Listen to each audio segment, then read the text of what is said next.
I gave them everything. Time, money, love. They called me father as long as it was convenient. But when I stopped being an ATM, they showed their true colors. I endured until I realized one thing. If you are not appreciated, just leave. I never imagined that the life I built with my own hands would come crumbling down in such a humiliating way. If you had asked me 10 years ago, I would have told you I was the luckiest man alive. I had a wife, 2 kids who called me dad, a stable job, and a home filled with laughter. I thought I had everything a man could want. But looking back, I realize now I was nothing more than a convenient provider. I was an ATM with a heartbeat. When I met Mira, she was a struggling single mother of 2. Her husband, a decorated soldier, had died in combat, leaving her alone with Tyler, who was 4 at the time, and baby Sophie, barely able to walk. She was exhausted, trying to hold everything together on her own, and I respected that about her. She wasn't looking for a handout or sympathy. She was just doing her best. That's what drew me to her. The strength in her struggle, the quiet resilience that refused to break despite how unfair life had been to her. I wanted to help, not because I had to, not because I was some knight in shining armor, but because I loved her, and I loved those kids like they were my own. I stepped in without hesitation. I helped with bedtime routines, I wiped tears, I picked up sick kids from daycare when Mira had to work late. I took on the role of their father in every possible way. And for years, they accepted me. They called me dad. Tyler would run to me the second I got home from work, showing me his latest drawing, babbling excitedly about dinosaurs or superheroes. Sophie would curl up on my lap, playing with my fingers as she drifted off to sleep. I built them a stable life. I gave them security. I made sure they never felt the absence of the father they lost. And I thought, naively, foolishly, that it was enough. The first cracks in the foundation came slowly. At first, they were just little things, small acts of defiance, tiny moments of disrespect that I brushed off as normal teenage behavior. Tyler, now 17, started rolling his eyes when I asked him to clean his room. Sophie, at 14, would walk away mid-conversation if I said something she didn't like. It was frustrating, sure, but I told myself it was just a phase. Teenagers were moody. They pushed boundaries. They tested limits. I expected it. What I didn't expect was the way Mira let it happen. I thought she would back me up, reinforce the rules we had built together. But every time I tried to discipline them, she would sit there, silent, distracted by her phone or pretending not to hear.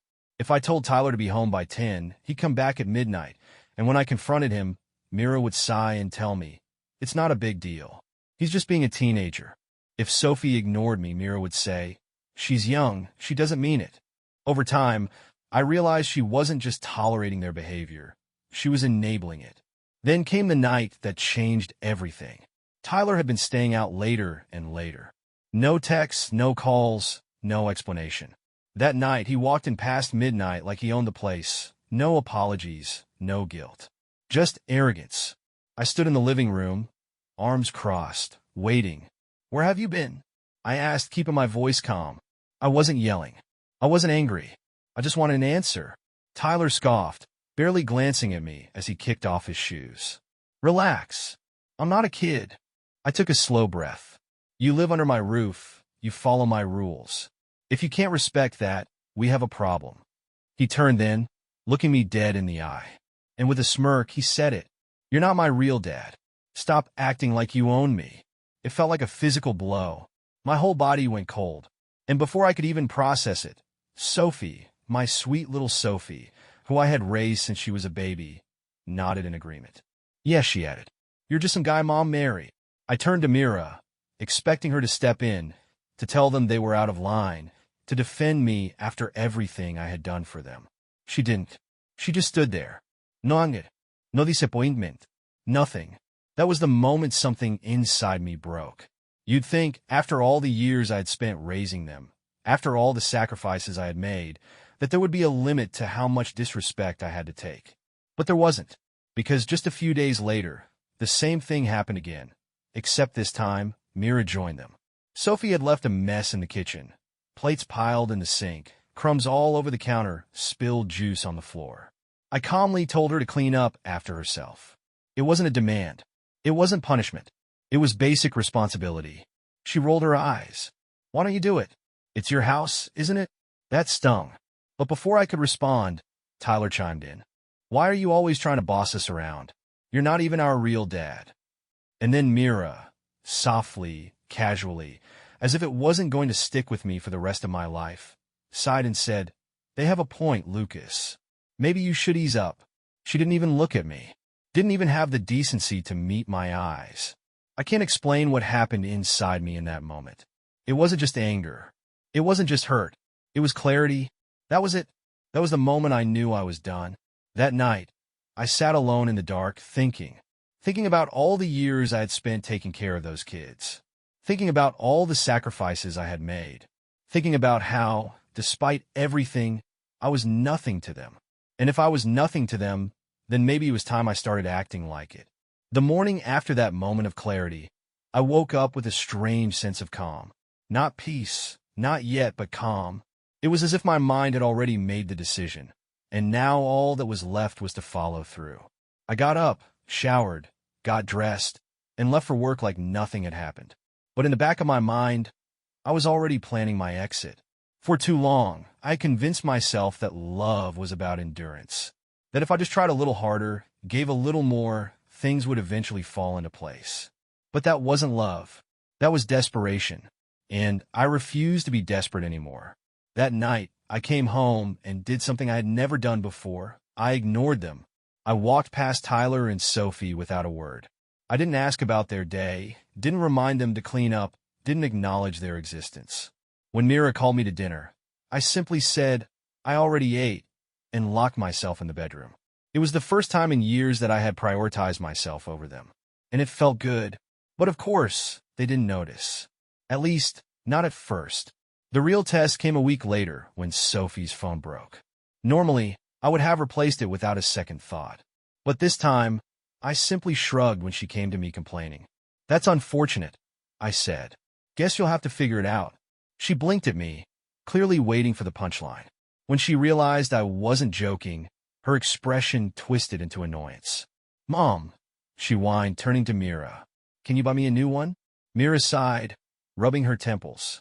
Sophie, you know money's tight right now. I sat back in my chair, sipping my coffee, watching the scene unfold with quiet satisfaction. It didn't take long for the realization to set in. Dad wasn't going to fix things anymore. The next blow came when Tyler got in trouble at school. He had skipped class, got caught vaping in the parking lot, and the school called for a parent meeting. Normally, I would have been the one to step in, smooth things over, talk to the principal. This time, I stayed silent. Lucas, Mira said that evening, clearly irritated. Tyler's school called. They need one of us to come in. I didn't even look up from my book. Sounds like something you should handle. She gaped at me. Are you serious? I turned the page. I don't know, Mira. Am I? She scoffed, shaking her head in disbelief. You're being a damn child, Lucas. I finally looked up. Am I? Or am I just treating them exactly how they treat me? She had no response to that. But the final straw came 2 weeks later when I closed our joint bank account. For years, I had been the sole provider, making sure they had everything they needed. And for years, they had taken it for granted. So I went to the bank, withdrew what was mine, and moved it into a new, separate account. I didn't touch Myra's money. Whatever she had saved was hers. But from that day forward, she and the kids were on their own. The fallout was immediate. Mira called me at work, her voice a mix of panic and rage. What the hell, Lucas? The rent check bounced. I remained calm. That's not my problem anymore. Her breath hitched. You can't just cut us off like this. I leaned back in my chair. Why not? You all made it very clear that I'm not your family. So why should I be the one keeping this family afloat? Silence. For the first time, Mira had nothing to say. That night, when I got home, I found her waiting for me in the kitchen, arms crossed. Tyler and Sophie stood behind her, both looking uncomfortable. You made your point, Mira said, her voice tight. Now fix this. I set my keys down and met her gaze. No, Tyler scoffed. Jesus, Dad. Why are you being such a dick? I chuckled at the irony. Oh, now I'm Dad? That's funny because last I checked, I was just some guy Mom married. He flinched, but I wasn't done. You don't get to treat me like garbage for years, and then expect me to keep taking care of you. I continued. You don't get to disrespect me, ignore me, and then come running when things get tough. That's not how family works. Mira shifted uncomfortably. Lucas, please. This isn't about. I held up a hand. No, Mira. This is exactly about that. You let them treat me like I was nothing, and now you're dealing with the consequences. Sophie's lip trembled. So what? You don't love us anymore? That hurt more than I wanted to admit. I sighed, rubbing a hand over my face. Sophie, love isn't the issue. The issue is respect. And you lost mine a long time ago. No one had anything to say after that. The following days were tense. Mira tried to guilt me, tried to remind me of all the years we had together, but it didn't work. Tyler and Sophie avoided me, too proud to admit they had been wrong. And I felt lighter than I had in years, because for the first time, I was free, and I wasn't going back. The silence in the house was deafening. For years, I had been used to the background noise, the sounds of conversations I was barely a part of, the distant laughter that never included me, the occasional argument when I dared to ask for even a shred of respect. But now there was nothing. I had cut them off, and they knew it. Mira still tried to fight me on it. She was used to being in control, to having me as the steady rock that held everything together no matter how much they pushed me aside. But now that I was no longer playing that role, she was unraveling. You think this makes you strong? She hissed one evening, her voice sharp with frustration. You think cutting off your own family makes you some kind of man? I barely looked up from my book. I think allowing myself to be disrespected for years makes me a fool. I'm just correcting that mistake. Her eyes flashed with anger, but she didn't have a comeback. Because deep down, she knew I was right. The kids, on the other hand, took longer to crack. Tyler still walked around the house with that same arrogance, acting like my absence in their lives didn't bother him. Sophie, though, Sophie was different. She had always been the quieter one, the one who followed Tyler's lead. But now, she was hesitating. I caught her staring at me more than once, like she wanted to say something, but didn't know how. And part of me wanted to make it easier for her, to open that door and let her back in. But I had spent too many years doing all the work, and I refused to do it now. If she wanted to mend this, she would have to be the one to try. The first real crack in their facade came when the car broke down. For years, I had been the one to take care of things like that. Oil changes, repairs, making sure everything was running smoothly. I had handled all of it without complaint. But with me no longer involved, Mira was suddenly faced with a problem she had no idea how to fix. I came home that evening to find her pacing in the driveway, her phone pressed to her ear. I don't know, James, it just stopped working. No, I can't take it to the shop. I don't have time for that. I stepped past her without a word, heading inside. The moment the door closed behind me, I heard her voice rise. Lucas, she snapped, following me in. The car won't start. Can you? No. She blinked, as if she hadn't expected me to refuse so easily. What do you mean, no? I shrugged. It's not my problem. Her mouth opened and closed, frustration clear on her face. You seriously expect me to just figure this out myself? Yes, I said simply. I walked upstairs, leaving her standing there, fuming. The next morning, she had to pay for a tow truck.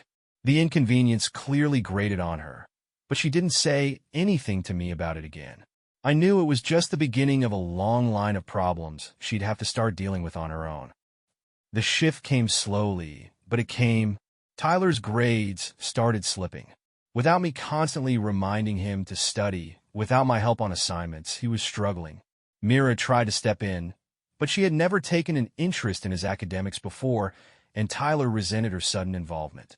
They fought about it constantly, loud arguments filling the house at all hours. Sophie, meanwhile, had finally started cracking under the weight of it all. I could see it in the way she hesitated around me, the way she seemed to be realizing that maybe, just maybe, they had pushed me too far. One evening, when Mira and Tyler were mid-shouting match in the kitchen, Sophie came to me. Lucas, she said quietly, standing in the doorway of my office. I looked up from my laptop. Yeah. She shifted her weight from foot to foot, clearly uncomfortable. Can I ask you something? She hesitated, then walked in, lowering herself onto the chair across from me. For a long moment, she didn't say anything. And then, finally, "Are you ever going to forgive us?" The question hit me harder than I expected. I set my laptop aside, folding my hands together. "I don't know," I admitted. "Do you even understand what you did?" Her face crumpled slightly, and for the first time, she looked genuinely regretful. "I thought it was funny," she whispered.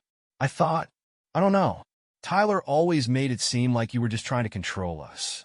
But now," she didn't finish the sentence. I sighed. "I spent years giving you everything I had, Sophie, and you threw it back in my face. You treated me like I was nothing, like I didn't matter." "I know," she murmured. "I was wrong." That was the first real apology I had gotten from either of them. I leaned back in my chair, studying her. "I don't hate you," I said finally. "But I'm not going to pretend like things can just go back to how they were. That's not how life works." Sophie nodded, looking down at her hands. "I get it." She left my office without another word. But the next morning, I noticed something different. She had cleaned up the kitchen without being asked. It was a small gesture, but it was a start. Mira, on the other hand, was still in denial. She thought I was bluffing, that eventually I would give in. But as the months passed, she started realizing I wasn't the same man who had once bent over backward for her. I had moved my money into a separate account. I had stopped fixing things around the house. I had even started looking for my own apartment. And when she found out about that, she finally lost it. "You're really leaving," she whispered one night, standing in the doorway of our bedroom. "You're actually walking away." I didn't even look up as I packed another box. "I already left, Mira. You just didn't notice until now." She made a choked sound like she wanted to argue, but didn't know how. "You don't have to do this." I paused, finally meeting her eyes. "I did everything I could for this family, and you let them tear me apart." She had no response to that. By the end of the week, I was gone, and for the first time in years, I felt free. The first night in my new apartment felt strange.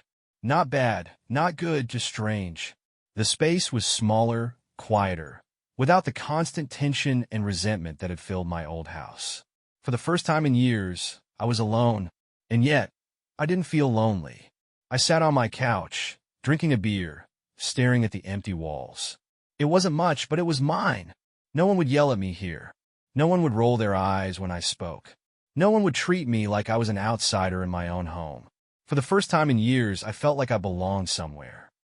The fallout came fast. Mira texted me daily at first, oscillating between anger and desperation. "How could you do this to us? I hope you're happy. You abandoned your family. Tyler and Sophie are struggling. Is that what you wanted?" At first, I ignored them. I had made my decision, and I wasn't about to let her guilt trip me into coming back. But then, the messages changed. "I'm sorry. I should have stopped them. I should have defended you. I miss you. We miss you. Can we talk? Please. Just once." I stared at that last message for a long time before finally typing out a response. "Meet me at the coffee shop on 3rd tomorrow at 2 p.m. We'll talk." She replied almost instantly. "Thank you." The next day, I arrived early. I wasn't sure what to expect. Was she going to try to manipulate me? Beg me to come back? Tell me how much they all regretted what happened? When she walked in, she looked different. Tired. Older. Worn down by the weight of what she had let happen. She sat across from me, wrapping her hands around her coffee cup like it was the only thing holding her together. "I don't even know where to start," she admitted. "How about the truth?" I said, leaning back. "No games, no guilt trips. Just honesty." She nodded slowly. "I was wrong. I should have defended you. I should have made them respect you. But at the time, I thought I was keeping the peace. I didn't want to fight with them, so I let them treat you like that. And I let it go on for too long." I exhaled, gripping my coffee mug. "You didn't just let them treat me like that, Mira. You joined them." She flinched, looking away. "I know." Silence stretched between us. "I miss you, Lucas," she finally said. "I miss our family." I stared at her, really taking her in. There was sincerity in her voice, but also something else, fear. Fear of being alone. Fear of dealing with the consequences of her choices. "You don't miss me," I said quietly. "You miss what I did for you. You miss the stability, the security. But if you had really missed me, the man, not the provider, you wouldn't have let them treat me like I was nothing."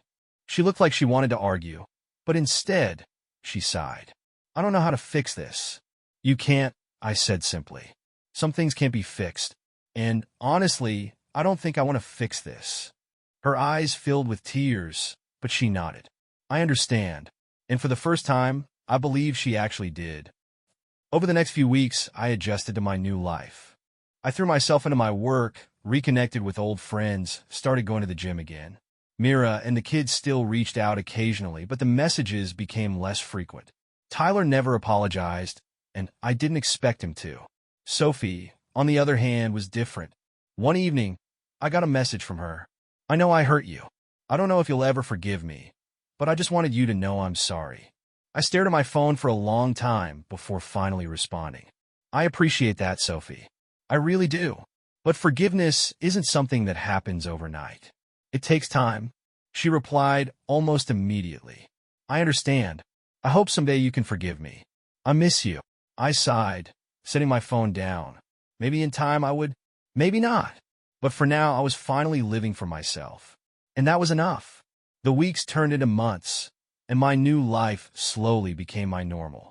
At first, it felt strange waking up in a quiet apartment without the sound of Mira shuffling around in the kitchen or the distant voices of Tyler and Sophie bickering over something trivial. But over time, I learned to appreciate the silence. I learned to enjoy my own company again. I started picking up old hobbies I had abandoned during my marriage. I went hiking on weekends, something I used to love before I became the man constantly taking care of others. I got back into reading, devouring books I had put off for years. I even started painting again, something I hadn't done since my college days. For the first time in years, I was doing things just for myself.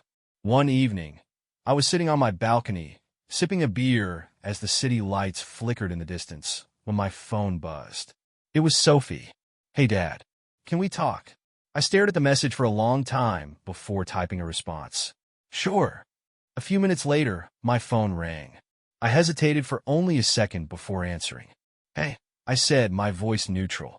Hey, she echoed, sounding nervous. I didn't think you'd pick up. I told you we could talk. What's on your mind? She let out a breath. I wanted to say I'm sorry. Again. For everything. I know I already said it before, but I feel like I need to say it again. I was awful to you. Tyler was awful to you. And you didn't deserve it. I closed my eyes, letting her words sink in. I appreciate that, Sophie. She hesitated. Do you think we could ever fix things? I thought about it. About the years of disrespect. About how they had treated me like an outsider in my own home. About how much I had given and how little I had received in return.